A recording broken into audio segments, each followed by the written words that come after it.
Hey, what's up? I'm the Zim. This is the Zim video. I don't know what this is. This is just a check-in. This is just to see if anybody wants to hear how it's been going for me since basically the quarantine, social distancing. What's the official term for it? I don't know. Like, I feel weird about calling it quarantine when I'm not sick, but it's like, I've been labeling it social distancing quarantine. Basically, since I've been, since San Diego State shut down and the government kind of shut down and the society kind of shut down. What's it called? I don't know what it's called, but this state of being we're in right now. And I'm filing this video under my MFA Chronicles, even though it's not specifically about my graduate school process, but a big part of it is. But I just wanted to check in with anybody who's interested in hearing my story, doing a little documentation. Maybe some friends, some family will watch this to see how I've been doing. Maybe some people I don't know will check it out because for solidarity, to see how somebody else out in the world is dealing with this social global pandemic situation we're in. So basically, it's been 17 days as of recording this video, publishing this video. It's been 17 days of social distance quarantine. And what's it been like? I wanted to tell you what it's been like based on, my experience, what has changed for me, how I feel, where my head's at, just a lot of different things. How I feel about it right now is it's different than maybe when I started into it, but I think I said this the first time I did a video. My last MFA Chronicles video was about kind of getting kicked off campus because of this situation. And I think I might have mentioned in that one how I wasn't too bummed about it, but a lot has emotionally has changed since that first time of talking about it. But it's still, there's a lot of things that still stand, and I may be repeating myself if you happen to have watched both of them. But in terms of lifestyle, of like what I like, so if any of you have been on the internet, I'm sure you've seen these jokes about being an introvert versus an extrovert during this time and how it's affecting both of those people. And I'm definitely on the introvert side of things. So there is a truth to a lot of the jokes that have been going around the internet with like the fact that, it's kind of the same as it would always be. It's like, it's not that different. And it's pretty true for me as well. And it's almost like ideal in some ways, being forced to work from home. This is what I wish I could do. This is how I wish I could work all the time. However, the only two parts, there's a couple parts of the situation that are not ideal, is even though I'm physically in a situation that I feel comfortable with. I have my Studio 1200 here, got it pretty set up, it's pretty well done. A couple of things I'm missing. One thing in particular I'm missing that I'm really bummed that I don't have is my sewing machine to my studio on campus. And they're allowing people to go get stuff off of campus in 15-minute increments or something like that. And it would take me way longer than 15 minutes to get it. So I don't think, just because it's so damn heavy and I have to take it apart and get it to my car, it would take an hour. maybe not an hour, but it would take a good chunk of time to make. So I don't think it would quite qualify for. They'd probably get annoyed with me. Maybe, I don't know. Maybe I could I don't know. But that's a whole nother conversation because I'm not really feeling that comfortable leaving anyway, which I'll talk about more in a minute. But the anxiety piece of this whole situation is the worst part by far. And then the how the government is handling this situation is not helping my anxiety. I don't follow the news very closely, but what I have been gathering is, there's a certain, I'm not even going to put party labels on any of this, because it's not about party lines for me. It's about how people are being treated and what people are thinking about. And there's people thinking about this idea that certain parts of our society are not as valued, or because of their age or something like that, and they're thinking, I don't really want to get into this part of this conversation too deeply, but I'm just going to leave it with, I feel upset by the lack of unity by our government in dealing with this crisis we're in. I think I wish our government would just have a united front and be like, this is how we're dealing with it, and they would all get on the same page, and they would all feel good about it, and they would put people first. They would put people first. Money, economy, all that stuff gets put on the side table for now, and how can we protect our people? That's what is important to me. So besides the anxiety piece, one of the other pieces that's kind of not ideal about the whole situation, even though I get to stay home and work from home, I'm not making any money. So that's a big kind of piece. I'm making a little bit of money, but not enough money. Like, I'm not making enough to feel secure. Right now, I'm just kind of living off of my financial aid. Is a big part of what's carrying me through. But depending on how long this whole thing lasts and just the whole situation, eventually that money's going to run out. So it would be nice if I could figure out a way to generate some income, generate more income while I'm here. And I'm hoping, which I'll mention more at the end, but I'm hoping that YouTube can help me do that as well. All right, now that I've told you like all the worst parts about this, it's dawned on me that there's actually a bigger worst part than the things I've already mentioned. The anxiety is up there, but not being able to see my kids, not being able to hug my kids because they're at their mom's, is actually the worst part about this whole thing. Like, luckily, I'm able to get online with my son and play some video games. My daughter's kind of a little more ambivalent about the whole process. I FaceTime with her, but yeah, it gets really tough sometimes thinking about not being able to hang out with my kids because of this situation. I went out 2 times during this 17 days of social distance quarantine. I went out once. It was so I have been doing my daily drawings still, which maybe you've seen on this channel, or Instagram or other places I've been posting the stuff I've been working on. They've kind of become these like hash marks, like in a prison cell, like how somebody would count the days, keep track of their days by putting a hash mark on the wall. Well, my drawings have kind of become that for me. I have them hung on my wall, and I can count them. Right now I have them set up. I'll probably change this, but right now there's 6 across, which makes no sense. But so there's so I can count which day I did certain things. It was on the 7th day I went out to Home Depot to get some Danish oil for a project I was working on, which is also on this channel. Here's the Danish oil.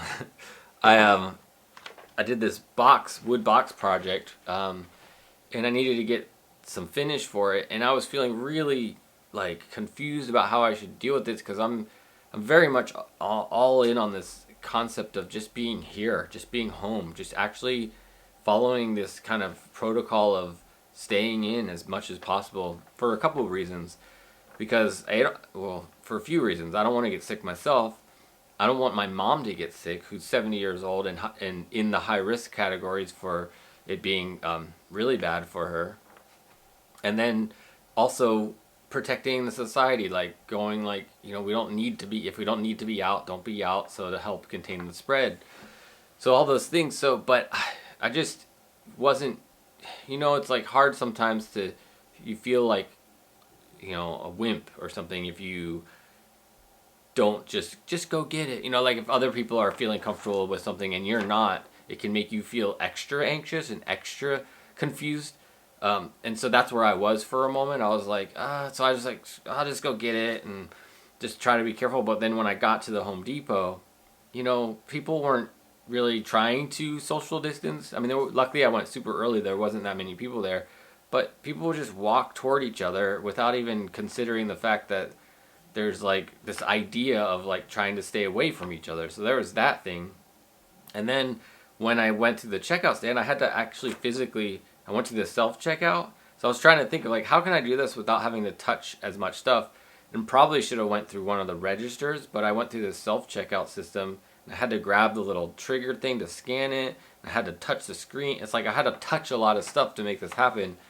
So that was just like making me I was super wigged out by the time I got home. And I told my mom, I was like, I'm not going out again if I can avoid it, just because it just made me feel like super uncomfortable and anxious. So, but, so we made it a few days without going out. So part of this whole thing was like, when it all kind of happened, I didn't really have the foresight of going shopping right away. Like I saw on my Instagram or my Facebook feed, like Seattle was really getting hit hard. Like people were freaking out up in Seattle already, like a week before it got to this point in San Diego. And so I didn't even think like, oh, it's gonna spread. I was busy on my schoolwork. I was thinking of other stuff. I didn't even think about what's gonna happen here. But then when kind of everything kind of ramped up really quickly, I just wanted to get home and get settled here. But I didn't even think about I should go shopping. But it was like a madhouse for a couple of days from what I understand. And so I thought I could just put it off and go like, well, let's just order our food in a couple of days when things settle down. But it never settled down. It just kept ramping up. And then things started getting shut down, like no deliveries and things like that. So I was like, oh no, we're home now. We don't have any food and it's not good to go out because everybody's out trying to make their food. So it's like, that's like the worst time when everybody's out. So we just kind of rode it as far as we could, the food we did have. And then our neighbors got us a few things, which was another kind of confusing situation. Like we got the stuff and we would spray it and wipe it down with like alcohol and like soap and water and just different things. Hopefully doing a good enough job with decontaminating anything that might have come in. So there's that. And then, but eventually we were just like, well, we got to do shopping. We got to go. So, in the San Diego area, and I think a lot of places, they're allowing seniors to go at certain times to the grocery store. So me and my mom both went together thinking that since, one of us gets sick, we're both going to get sick. Our house is too small for us not to quarantine away completely because we have to share a bathroom. There's just a lot of things like that. So it's just like, might as well do this together. And the thought process behind it was, since she has access to like a time of day that possibly there'll be less people in the store and less lines and less things like that, then let's take advantage of it. So that's what we did, and we went shopping together and we stocked up. So now I feel pretty good about the food we have, but it's still like this lingering, and that was 4 days ago. And it's still this lingering idea where you can get sick and not know it for like 14 days. And you could be spreading it around, and then it like takes a hold 14 days later. So, realistically, we could have gotten sick while we were out that day and not know it, and we won't know it for another 10 days. So it's like, it's that kind of idea that's really weird, and that's the kind of idea I don't think a lot of people are taking seriously with this whole social distancing quarantine kind of idea that we're in. But maybe I'll wrap around to some of that. I was planning to speak about those kind of ideas at the end and just tell you how just it's been personally feeling for me the last 17 days. So it's really weird. It's really odd. It's really weird. It feels like a sci-fi movie. It feels like it doesn't feel real in a lot of ways. And sometimes it's easy just to forget because I'm an introvert and I like just being around at home. So, and doing my stuff online, like, I think I might have mentioned in my last video too that like, I've set up mentally in a lot of ways, set up pretty well for this whole thing. Like a lot of there's a lot of people that still feel really uncomfortable doing like online Zoom, YouTube, talking to cameras, talking to people that are not actually there kind of stuff. And, I've been doing this since 2014. I'm really comfortable talking with a camera with nobody around. So just different things like that. So, there's a lot of things I'm comfortable with, But then, like I said, the anxiety of it is really the worst part, because I don't do well with just, I'm like hypochondriac kind of tendencies anyway, and so I don't do well with medical stuff, period. And the fact that this can be fatal, and like this, the ambiguity, a lot of things, it really ramps up my anxiety at times. I've cried twice since this whole process started, and yeah, it's been really weird. One of the biggest things that's been hard to deal with in some ways is I've been forgetting a lot of stuff. And I haven't really slowed down in my workload. Like, that's when this all first kind of happened, I was kind of like, oh, all bets are off, expectations are lower, which they are, but the amount of work it feels that I'm doing hasn't slowed down at all. Like, I still feel really kind of almost borderline overwhelmed with the amount of work I'm trying to accomplish, and I can't figure out why that is completely, since I'm not really leaving the house. It's like I don't have to deal with travel time to go anywhere. And I think where it manifests the most is my being somewhat always consciously anxious about this whole process is taking up a fairly large chunk of my capacity to function, so that then it makes me not only tired but also forgetful about things. So what I'm trying to do to remedy that is, well, first thing is I'm not really worrying too hard about when I feel the need to rest or not. I'm just taking advantage of it. Luckily right now I'm on spring break, so I'm trying to take advantage of that as much as possible, not feeling guilty about waking up late or whatever. And my schedule all by itself has really gone wacky. Like, basically I'm trying to make sure I get up around 9, but sometimes it's like 10 or so before I even notice what time it is. But I've been staying up fairly late, like 1 or 2 a.m. I just kind of shifted my whole thing, but it's not super, depending on what I'm doing between like 10 p.m. and 1 a.m., 2 a.m. If I'm kind of just fiddling and maybe working on a video or maybe working on something like that, I can do that. But if I try to draw one of my drawings, there's no way I can do that. It's just there's certain things that I can do in that late hour, because I do get tired. I'm starting to get tired, but it's just it's just weird. So my most productive time is like a couple hours after I wake up for the next 5 hours after that, and then I start to get tired again. So there's that kind of aspect of living right now. But yeah, so I feel like anxiety is taking up a lot of the mental capacity to function, which is weird and unfortunate, and it's something I've lived with for a long time, but it's just, I think it's an extra high level right now. And then, so forgetting things. One of the things that I am doing to kind of help, the things that I'm doing to kind of help get through this is making lists. Like today I make a list of things I want to accomplish. I mean, sometimes and I've always been a list maker. And one of the things that also I'm bummed that I don't have is my big whiteboard that I bought for Studio 1200 when I moved here, but I moved it to my studio on campus. And I was thinking for a moment, like, should I try to take that back too? But I just grabbed a few things, but now I just kind of grab a piece of paper and write down my list. Like today's list, shower, workout, draw, videos, clean bathroom, things like that. And so, my computer just restarted for some reason. I don't know why.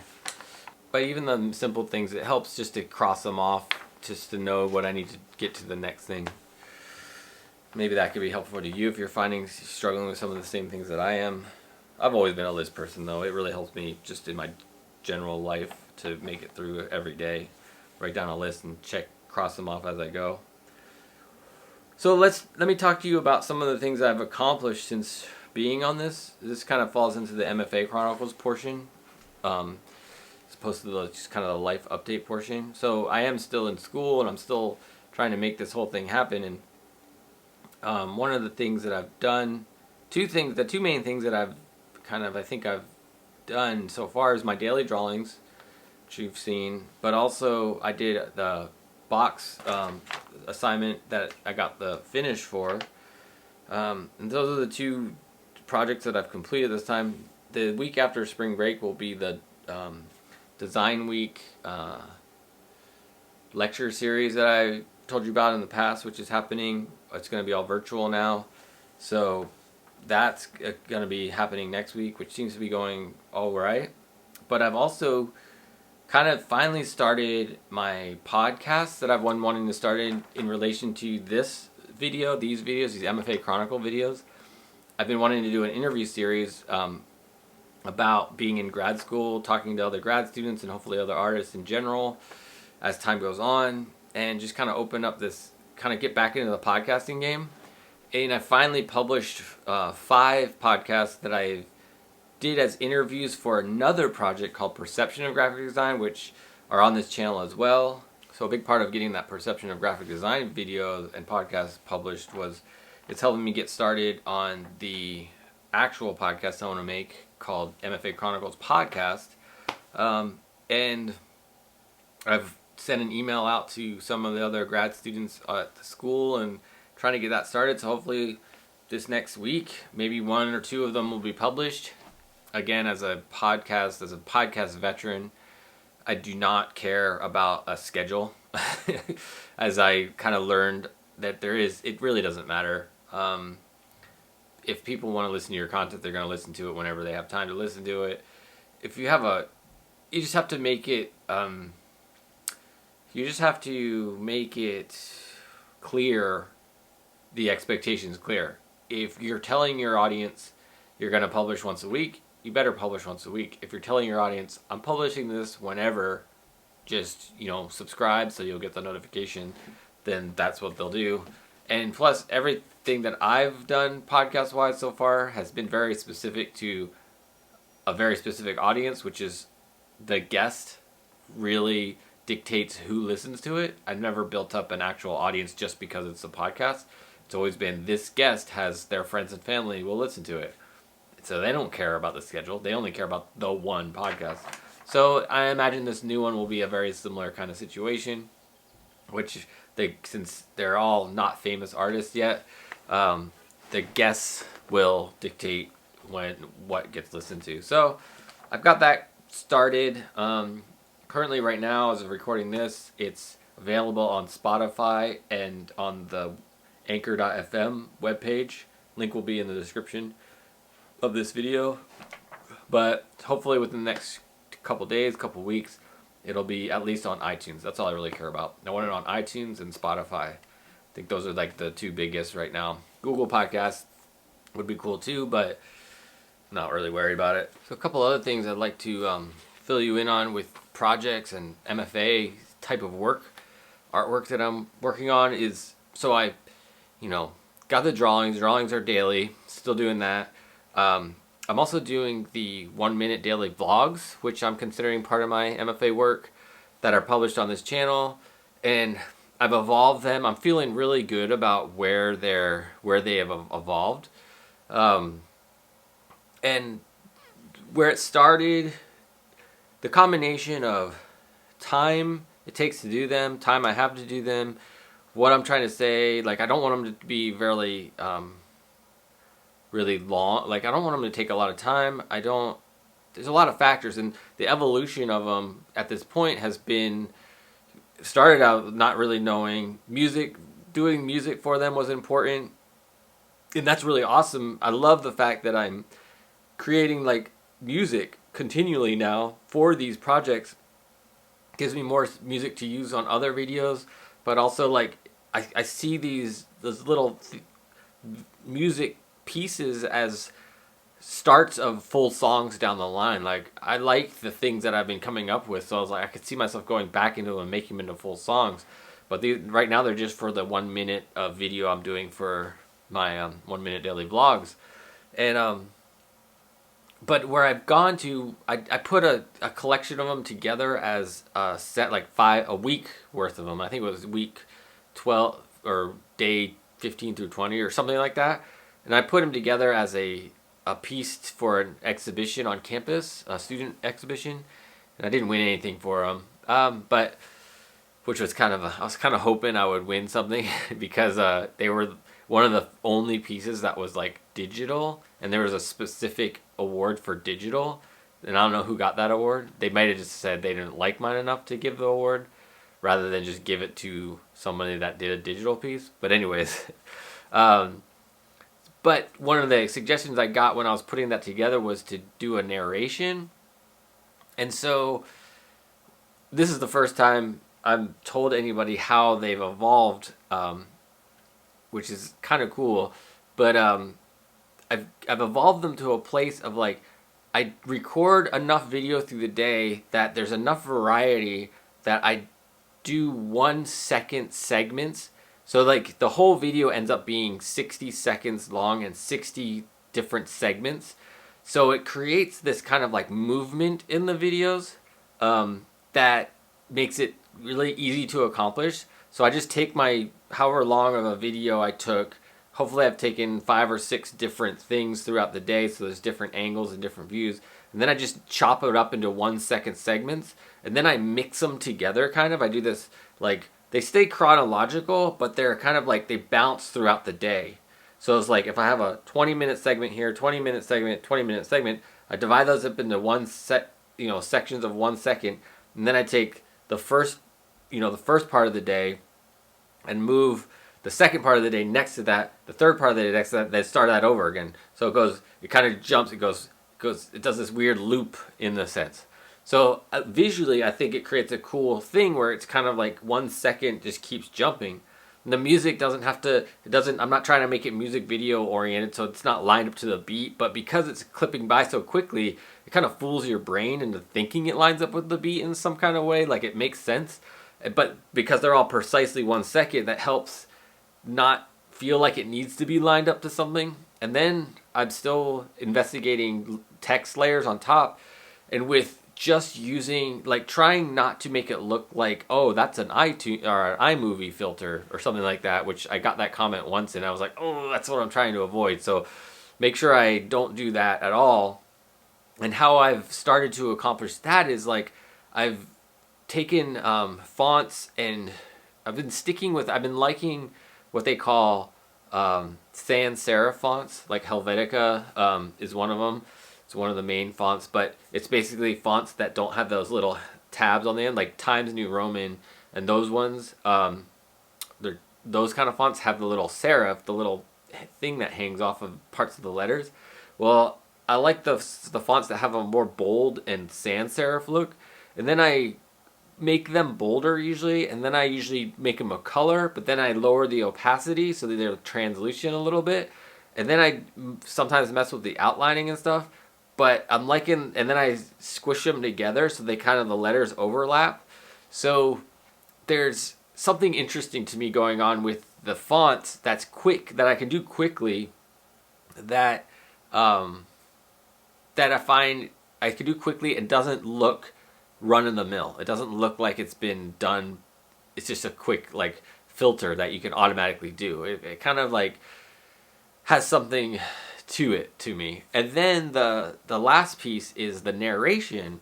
And what I've been doing is I've been recording all the Zoom sessions I have for class, and I go back and I find something in one of these Zoom sessions and cut it out and put it as the narration. So it's just me talking about something. I don't put in other people's stuff because I don't think that's appropriate, just to take somebody else's talking and put it in. I just take my own talking.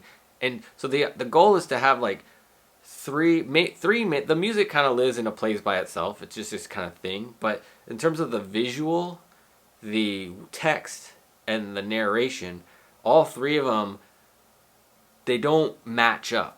There's like 3 different stream of consciousness happening at once.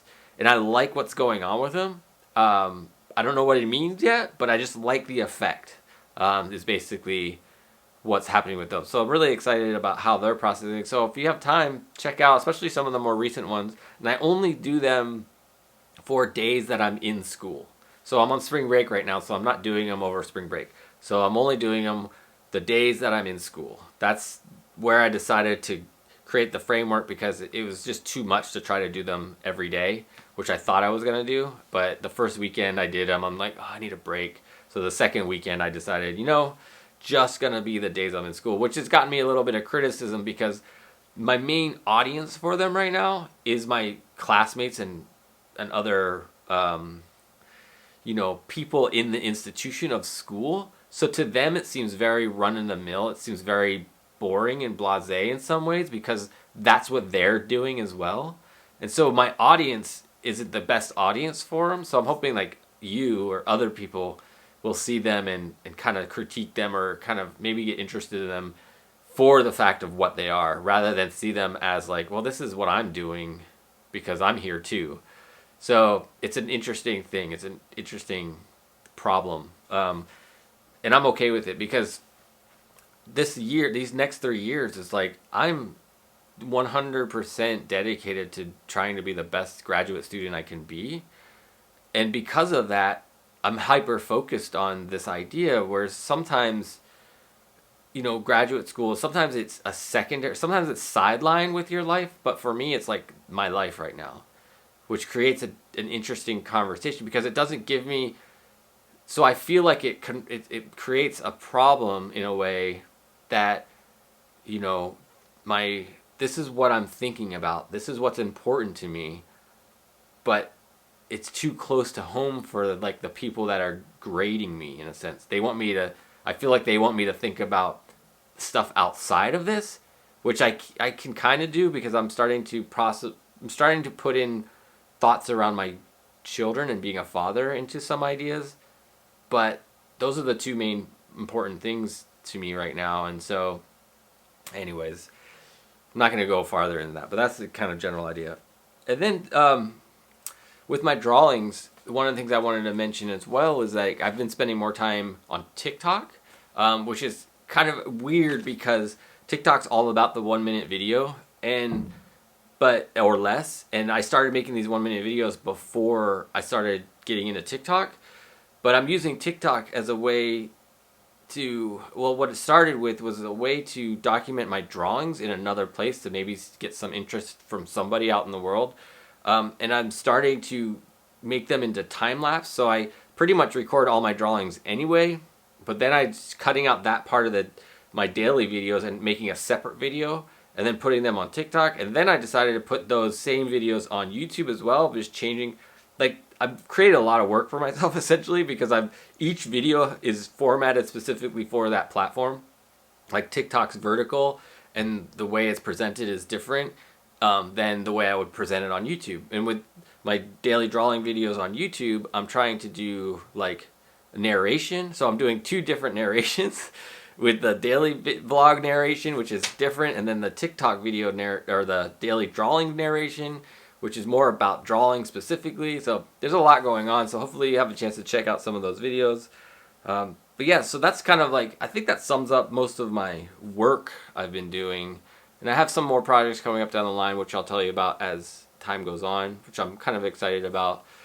Because, the social quarantine, if it does one thing, it definitely gives artists a lot to consider and talk about and respond to. It's kind of ironic since we're all stuck at home, but we have a lot of time to think and process and see how the world is reacting, so that we have a lot of content to react to if we want. So yeah, so there's that. I think I went over most of the rest of the stuff. I kind of touched on everything. The last thing I want to mention is I did set up, one of the things I'm trying to do, I don't know, I just felt like doing it, was a kind of group chat with the community I'm a part of right now, which is my MFA studies group of people, my other cohorts. And I proposed this idea of doing a mental health check-in every Monday, which I think is a really cool idea. And I think last Monday we had about 6 people, so I feel good about it. I don't know, I just wanted to share that with you, let you know that there's like what I'm trying to do to like keep things going and keep people connected and those kind of ideas. One of my friends on in life in music mentioned today. I watched one of her videos and she said this idea of like, there's this concept of like, what are you gonna do when this is all over? And she made this comment of like, well, I don't really care about that. What I care about is what I'm going to do right now. What am I going to do to make myself happy right now? Not thinking about how I'm going to be happy in the future, but what can I do to be happy right now? And so I'm really trying to take, and that's, that's something I've been working on forever. I mean, even before this whole thing, but it just kind of makes it even more of a, in the moment kind of idea, because there is something to look forward to in a way, but you can't stop your life just because, hopefully the quarantine will end in a reasonable amount of time. But it inspired me to get like the podcast going. Like the moment right after I heard that this morning, I got up and started emailing people about the podcast, just this different things like that. So it's like an idea I'm taking to heart of just trying to find things that I want to be doing right now and do them. All right. Well, thanks for watching. Hopefully that, I don't know, what's entertaining, gives you something to think about, and you can hear what I've been going through. Maybe it's something similar to what you've been going through, and maybe it gives you some thing to latch on to help you through this this time we're in. As always, I'd love your subscription to this channel. One of my hopes is maybe I can gain some kind of like audience on YouTube. Maybe through this process will help me do that.